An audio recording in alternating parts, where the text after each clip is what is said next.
Bonjour, bonsoir à tous, c'est Bestix et on se retrouve pour un tout nouveau Command Block Academy. Donc l'épisode 2. Dans cet épisode, qu'est-ce qu'on va voir? On va voir les bases des Command Blocks, donc différents types de sélection, les emplacements des blocs et une commande basique qui est le /set_block qui va nous permettre de placer un bloc à un endroit donné. Donc déjà, il y a 4 types de sélection. Le @p qui va nous sélectionner le joueur le plus proche.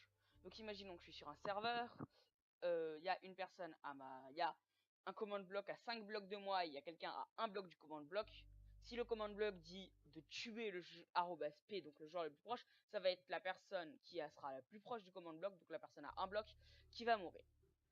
Ensuite, il y a le @r qui va nous donner un joueur totalement random, aléatoire.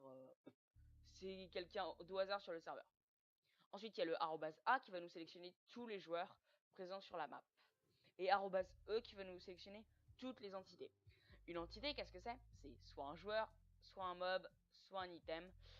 Et aussi un item frame, un minecart, des trucs dans ce style. Ensuite, il y a les coordonnées relatives. Les coordonnées relatives, c'est ce qui va nous permettre de choisir un endroit.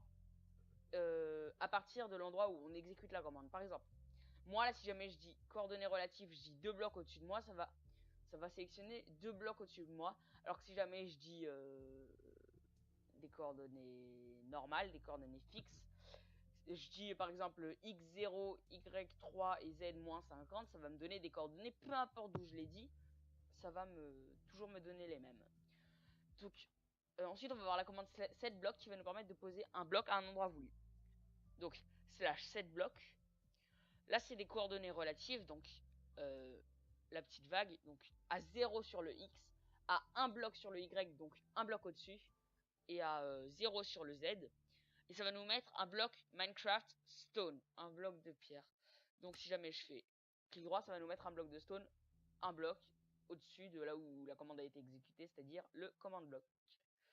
Et ensuite, ici, c'est pas la même commande, /setBlock, sauf que là c'est les coordonnées fixes, donc x458 qui correspond à ici, 58 qui correspond à ici, et moins 15 qui correspond à ici, donc ça va être ce bloc là. Et là je vais mettre Minecraft R, donc je vais mettre un bloc d'air, ce qui va correspondre à peu près à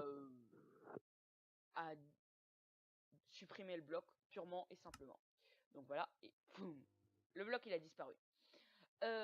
C'est tout pour l'épisode 2, c'était un truc très très simple, hein, c'est pour vraiment les débutants de la redstone. À partir de l'épisode 5, je pense qu'on va avoir des trucs plus amusants. Là, c'est juste des trucs pour les débutants. J'espère que cet épisode vous aura plu. Et surtout, n'hésitez pas à commenter, à vous abonner, à liker. Et salut!